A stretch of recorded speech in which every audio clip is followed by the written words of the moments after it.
Flex your business with an American Express Business Gold Card. You'll earn 4 times membership rewards points on your top 2 eligible spending categories, like transit and electronics, each month, on up to $150K in combined purchases per year. Plus, you can now earn 3 times membership rewards points on flights and prepaid hotels booked on AmexTravel.com. Terms and points cap apply. Learn more at AmericanExpress.com/business-gold. Amex Business Gold, built for business by American Express. I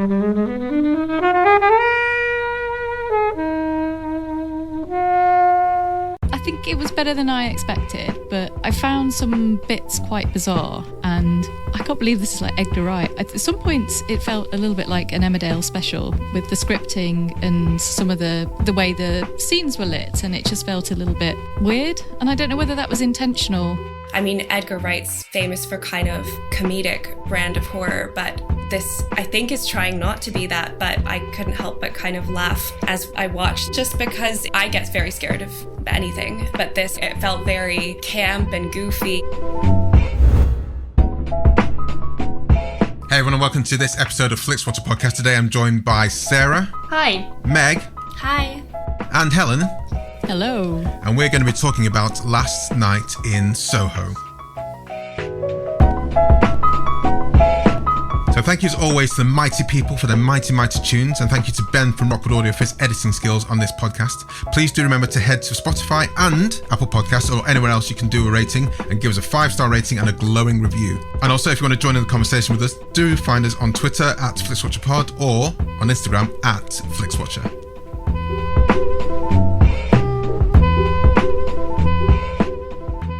Hello film fans, welcome to Flixwatcher podcast. Our guests today are Meg and Sarah. Over to you please, Sarah, to say hello to our listeners and introduce yourself, please. Hi, I'm Sarah Collier. I'm a PhD researcher in literature and film, and I'm also working in the documentary distribution business. So what is your PhD, anything related to film? It is, yeah. I look at representations of masculinity and technology in narratives of the War on Terror. Oh, wow. So I look a lot of The Hurt Locker and lots of films about drones as well. I'm a bit of a drone nerd. Very different to what we're about to talk about today. Probably not an awful lot of expertise it's going to transfer. Was there any drone warfare in the 60s London? I can't think that there was. No. No, but interestingly, the roots of drone warfare go way back into the 20th century. First World War, so... Oh, wow. Well, that's guys, if you want to listen, when you publish that, Sarah, do tell us so we can share it with our fans if anyone wants to know about the roots of drone warfare and the origins of Hurt Locker. Yeah, if you want to be severely depressed. Yeah. And who are you? On my bottom right-hand corner. I'm Meg. I'm a freelance writer. I have a focus on film and culture. I typically write for Stylist and Glamour UK. You can also find me at Daily Beast, Little White Lies, and a whole range of other publications. Nice. Yeah, we've had a few Little White Lies people on the podcast. I think we've had pretty much everyone. And it's one of my favourite film magazines, certainly. And we have Insider Baseball, although we say this every time someone from Little White Lies comes on, we kind of stole your scoring system and, well, it inspired what we do here at Flixwatcher. Inspired, yes. It's a great way to look at films. I think it's really interesting to look at what you thought you were going to see, what you ended up seeing. And so no judgment for borrowing. Not that I own Little White Lies. Oh, I thought you did. Yeah, I'm the owner. No. Well, congratulations on getting to 100th episodes, 100th edition. That's definitely a landmark, and I hope you get to 200 pretty soon as well. I'm sure this is a film you would have discussed in Little White Lies, maybe not reviewed by yourself specifically, but this is Last Night in Soho. Could you first of all tell us, Meg, why you chose it? And I'll get the timer out for a 60-second or less synopsis. Yeah, sure. So I picked this for maybe a bit of a bizarre reason in that it's not my favorite film by any means, but I think there are some things about it that I really enjoyed, and I thought it would be interesting to get into some of the reasons that it didn't completely succeed for me on some levels. But yeah, I was really intrigued by the premise. First of all, I really connected with this idea of a young university age girl coming to London and having all of these ideas about what the city meant from like a cultural, historical perspective, and how The film sort of captures this feeling that when you are a transplant into London, you can feel the kind of layers of history underneath you, and it can be a really exciting, magical place to live. But then the reality is not always quite what you expected. So where are you from, Meg? I'm from Canada, a small town in Canada. Do you feel like you're a transplant? Do you live in London now? Yeah, I live in southeast London now. So do you feel like any kind of parallels with Ellie as you landed here? A little bit. Were you dressing in newspaper dresses before you before you got on the plane here? Not quite, baby, but I definitely had watched old movies and had interacted with this idea. I mean, especially, this isn't really what they get. They're more into the 60s, obviously, but period dramas and the idea of England as a whole was very present for, I think, a lot of Canadian girls growing up. And yeah, so it's interesting to come here and realize that culturally, obviously, this isn't the country that still exists or probably ever really existed. Well, you've got 60 seconds to give us a synopsis. God. You ready? Yes. Timer starts now. Okay, so Last Night in Soho follows Ellie, Eloise, who's a young 60s obsessed girl living in Cornwall. She moves to London to study fashion design. It's also important to note that she's kind of got this ghost sixth sense. She sees her mother in the mirror, her dead mother in the mirror, from time to time, as you do. When she gets to London, she doesn't really fit in with the other students. She eventually ends up moving into this very gloomy, creepy bedsit in Soho, where her ghost visions begin again. She becomes this girl from the 60s called Sandie, who it seems lived in the same room as her. Every night she goes around Soho as Sandie, and things soon take a very dark turn, and she begins trying to solve the mystery of Sandie in the past and the present. Nice synopsis. Thank you. Sarah, had you seen this before? I had not seen it before, no. Oh, really? This was the first time. Nice. Yeah. So, yeah, I was quite surprised by it, I think. I think I was expecting a lot more seediness than there was in the aesthetic of the film. I think that what it was trying to do and its kind of content and its twists and turns was very much trying to hit at that kind of underbelly side of London that as Meg was saying, doesn't match up to this kind of romantic image of it. But actually the feeling that I got from watching it was it felt a bit too glitzy and shiny to match those expectations of mine. Too glitzy and too shiny. Is that with the lens of the fashion world on there and trying to kind of crack into showbiz and Cilla Black being mentioned a few times? Yeah, or just even the colours and the very sort of lurid, over stylization of the film. I thought it missed a little bit of the grime. I think I would have liked to see more grime in the actual tone and the aesthetic of the film. It was definitely trying to reach for that in its subject matter, but I'm not sure that was reflected in the visual aspect of the film for me. Oh, fair enough. Helen, have you seen this before? I had not. Really? So I remember seeing the trailers and being like, oh, this looks cool. Obviously, we all love Edgar Wright.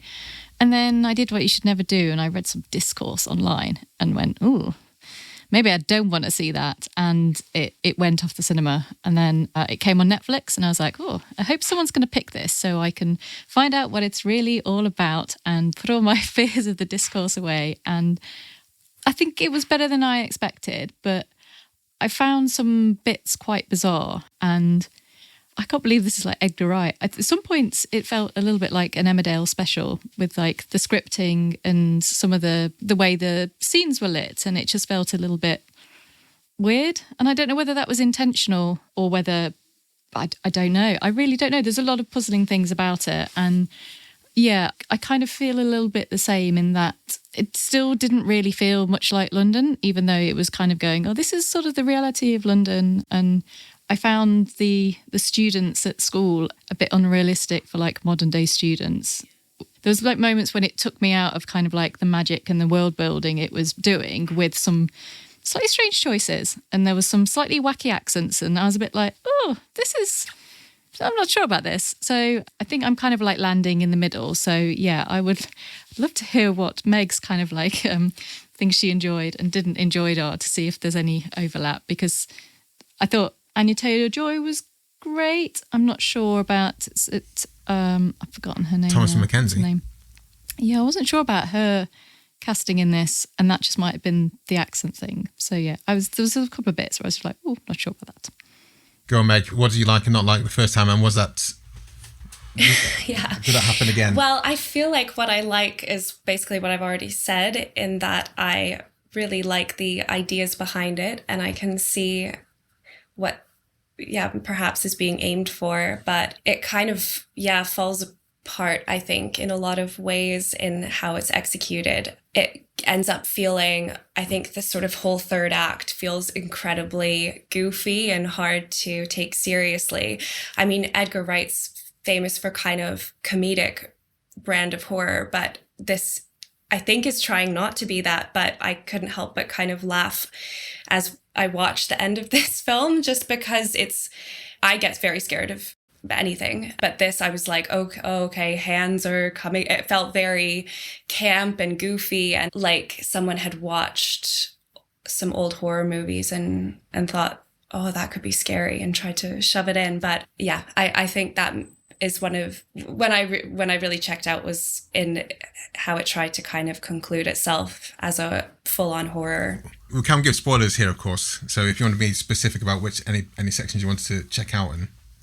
The entire like ghost situation, I feel like, as they say, like things sometimes are scarier when you don't see them, and that's definitely true. And in this case, you see everything, and it's like, and just kind of silly. That's how I felt. Oh no.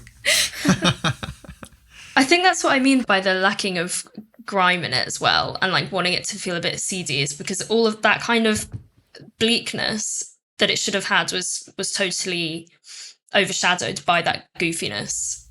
I agree. Oh, fair enough. I mean, I think there's a lot of discourse about and sentiment from my side. I think the first half of it I really enjoyed and got into.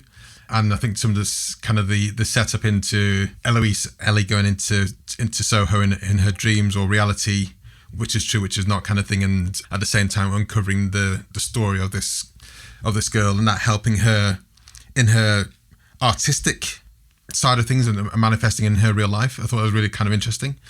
And I like the story which could have been like the story of anybody, as Sandie, someone who's, a young ingenue trying to make her way into show business and being taken for granted. And I feel that kind of stories probably happen more times than we care to mention. I think that was quite an interesting angle about it as well. And I also like a lot of the Edgar Wright's kind of flourishes that we have, particularly with the dance sequence at the start in the club where it's splitting between Eloise and Sandie, and using the mirror technique and things like that. I came away thinking, wow, that's just like really stunning, and like 90% of that is done in camera. It's not CGI. There's a few CGI bits or a few like clever cutting, but it's just kind of goes to show how good like choreography can make a scene like come together.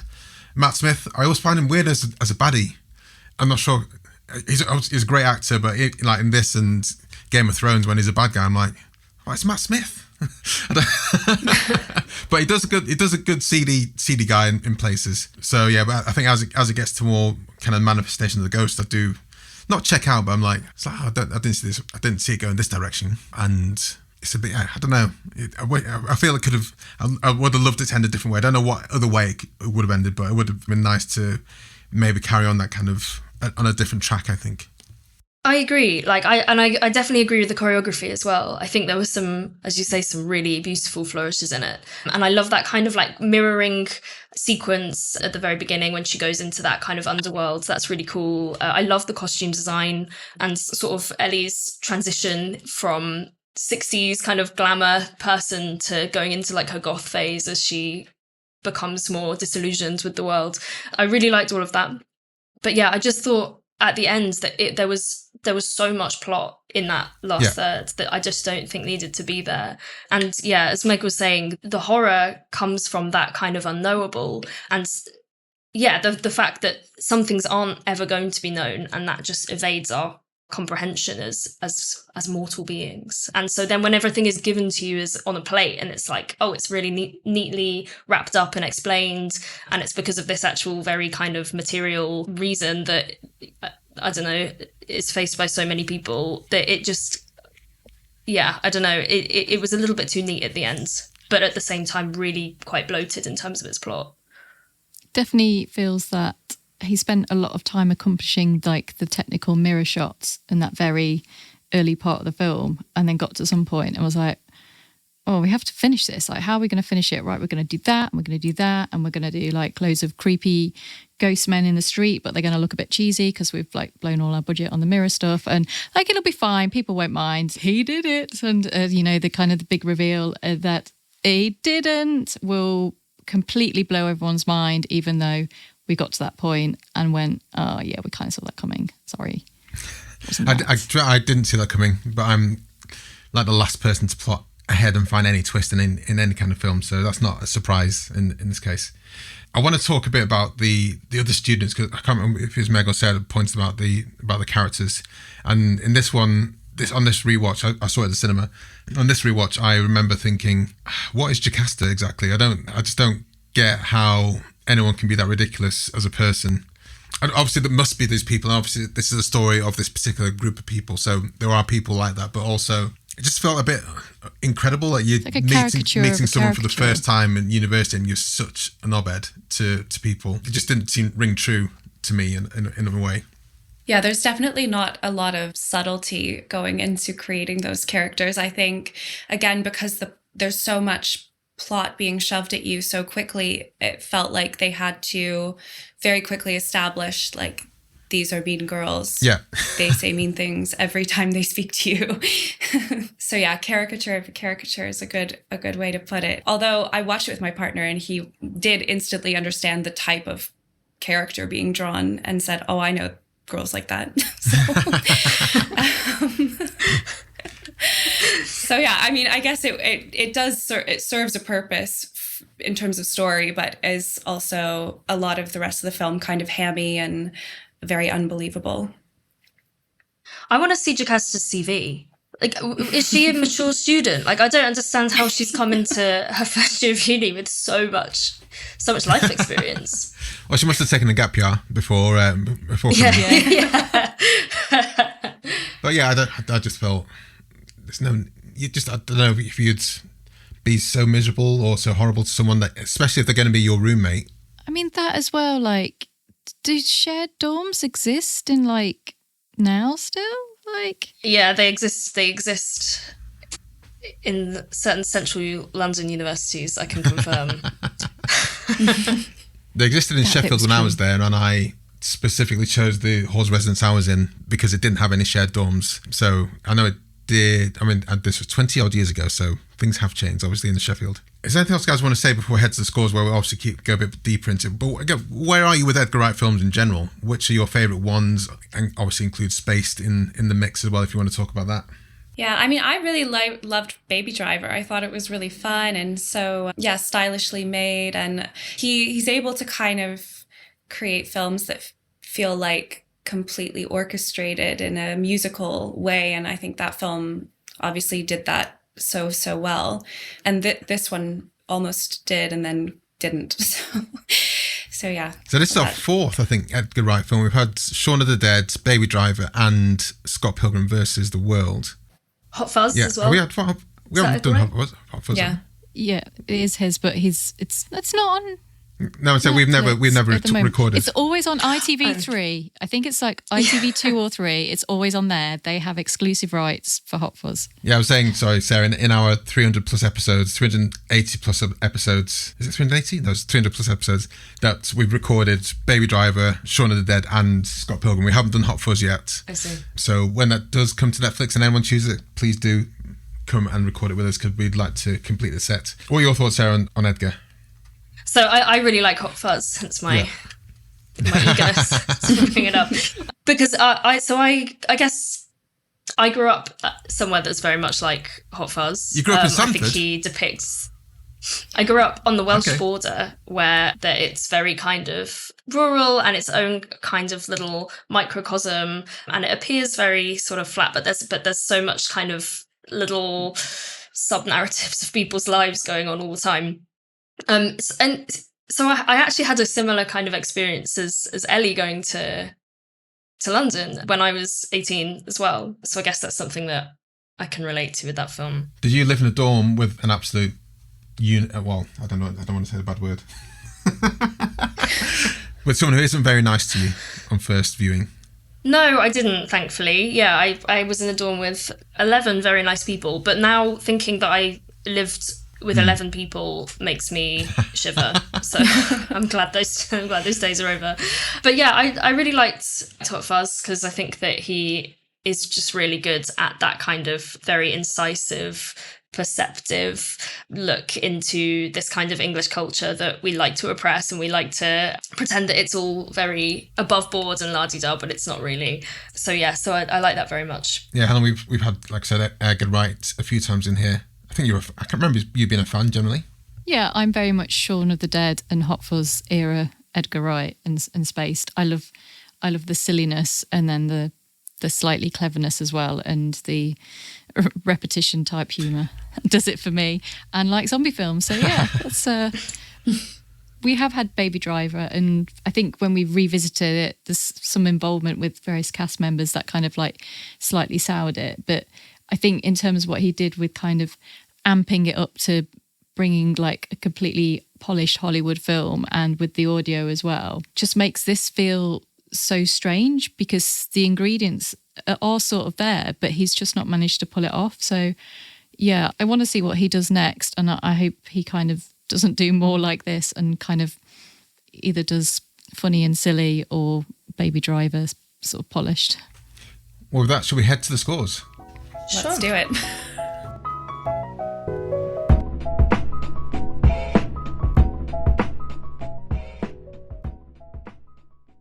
I'm Sam Clements, host of the 90 Minutes or Less Film Festival, another podcast in the Stripped Media family, a podcast that celebrates movies under 90 minutes long. Each episode, I'm joined by a special guest who selects a movie to join our prestigious lineup. Past guests have included fellow Stripped Media family members Martin and Sam from Song by Song, and Kobe from Flixwatcher, and Dave from The Wire Stripped. Search for us now on the app you're currently listening to this podcast, or join us at 90minfilmfest.com. Welcome to the Flixwatcher scores. All of our scores are out of 5, and you can have decimal places if you wish. And we will start with you, please, Meg, with your recommendability. Okay, I'm going to say 2.5.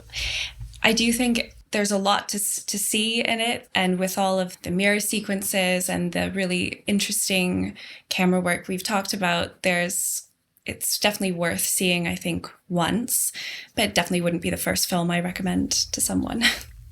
Sarah? Yeah, I think I'm going to go for the same 2.5 because I think there are better representations of London out there. It's not every reason that you would go to watch a film, but yeah, I just think there are better films out there doing what it's trying to do, that kind of disillusionment, Paris syndrome thing. Helen?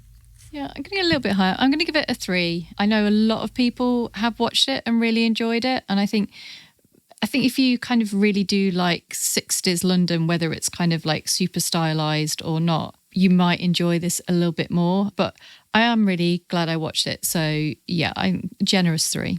I'm going to go higher than you guys, 3.62. Yeah, I mean, I will look forward to anything that Edgar does. I was looking forward to rewatching this. My attention was more, because in hindsight, watching this for the second time, my attention was more in the first half of this film and kind of wane towards the end. And I think it wasn't necessarily the ghost side of things. It was more like how long she's spending time investigating this thing, and it didn't kind of work for me. So I feel like if I would watch it again, certainly we'll go to that in the repeat viewing score, but I definitely would recommend it to people because I think it's an interesting film to watch, and I think different people will take different things away from it as well. Repeat viewing score, Meg?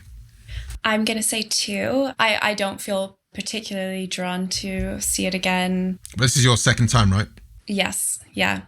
So I made myself watch it again for some reason. But I mean, sometimes, I mean, that's part of the kind of the in retrospect score that Little White Lies does. You feel that you just need to watch the film again to reevaluate after you've had some time to live with it.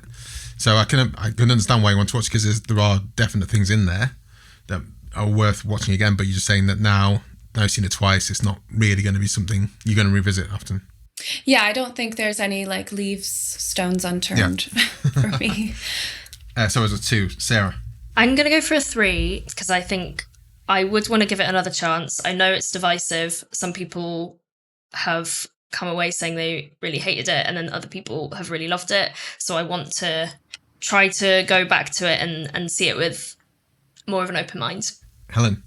I'm not sure about this one. It is nearly 2 hours as well. It's quite a long one. I'm going to go 1.5 for repeat. I'm going to go for 2.5. I've seen it before. I was glad to watch it again. I will likely watch it again, but it won't be at the top of my Edgar Wright films I reach for. So 2.5. Small screen score. Meg, did you watch it in the cinema the first time? I think, I think, I mean, we have a fairly, as Sarah knows, fairly large TV in our house. So I've not experienced it on a small screen. But I think it definitely benefits from being viewed on a bigger screen just because of the sort of larger than life style of it. So I think maybe a 2. If you're watching it on a small screen for the plot, you might be disappointed. Yeah. Sarah? Yeah, I think I'm going to go 1.5 because I watched it for the first time on a smaller screen on my TV, and I just felt like all of that charm that I wanted to feel flowing from the film was lost from not being on the cinema, and I'm sure I would have had a very different experience if I'd seen it first at a theatre. Helen? Yeah, so I wouldn't go out again and watch this at the cinema, and I'm not that fussed that I missed it on the big screen, but it is definitely in his mind when he made it that this is like going to be on the biggest screen. The kind of like oldest cinema that's left standing in London is going to be playing this, and it's going to be amazing. So I'm going to give it a 3.5. I mean, I thought it was fine, but I think that again, yeah, you might enjoy it a little bit more on the bigger screen. Yeah, I'm going to go 3.5 as well for more reasons more aligned with Meg. I think I definitely did really enjoy it more in the cinema, and the kind of focus you have there does sweep you through, and the goodwill of the first half definitely kind of leaps through into the second half, and the music and the stylistic choices. And I think even the kind of ghosty side kind of comes a bit bigger as well on the big screen. And I'm sure I can't remember what the sound was like, but I'm sure that would have played a big part into it as well in the latter part of the film. But still, it works. It still kind of works okay on the small screen. So, yeah, 3.5. Engagement score, Meg.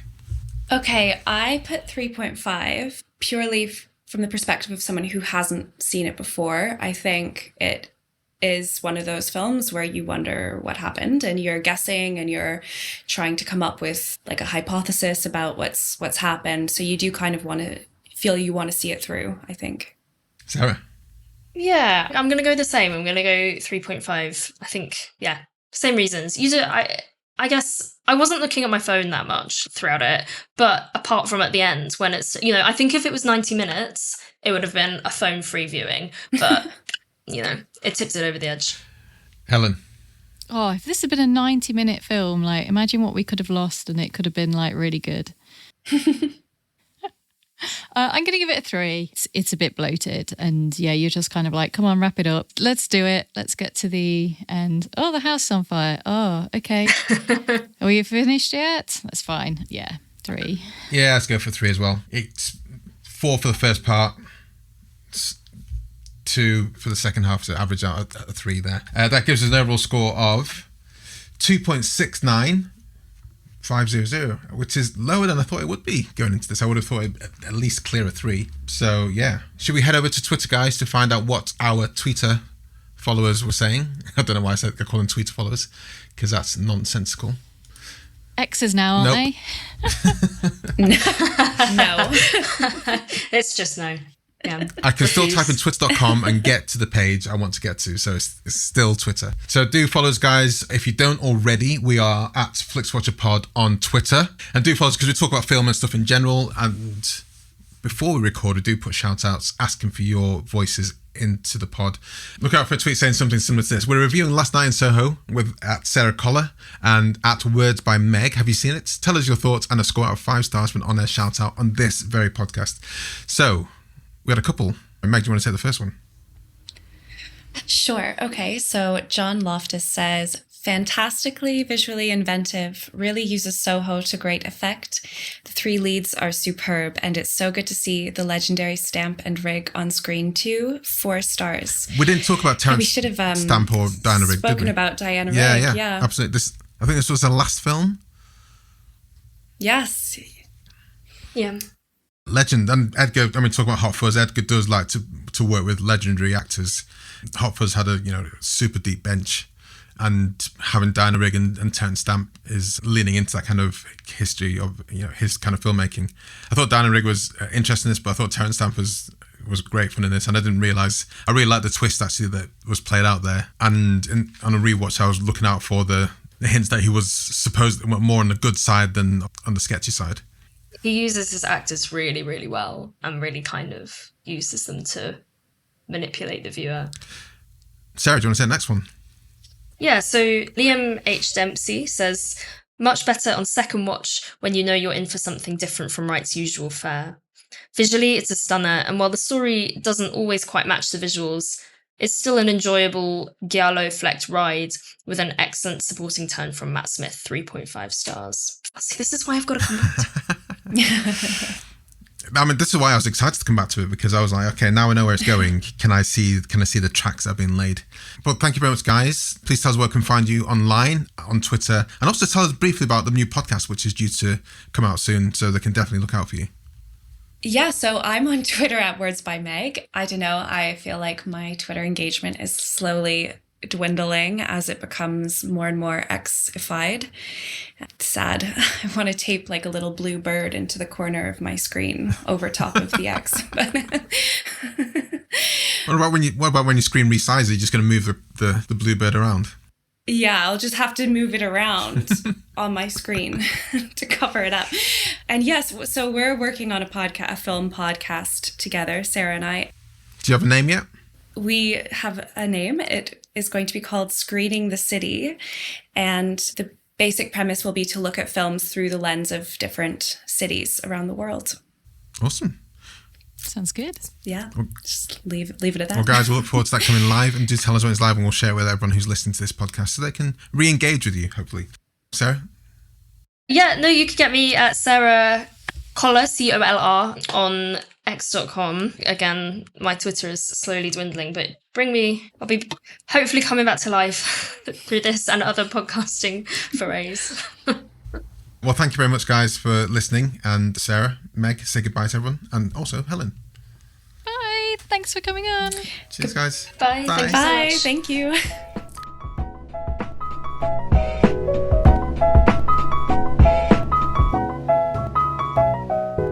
Thanks as always to the Mighty Mighty people for their mighty mighty tunes, and Rockwood Audio for the editing. If you're looking to get your podcast edited as sweet as this, get in touch with Ben at rockwoodaudio.com. Tell them Flixwatcher has sent you.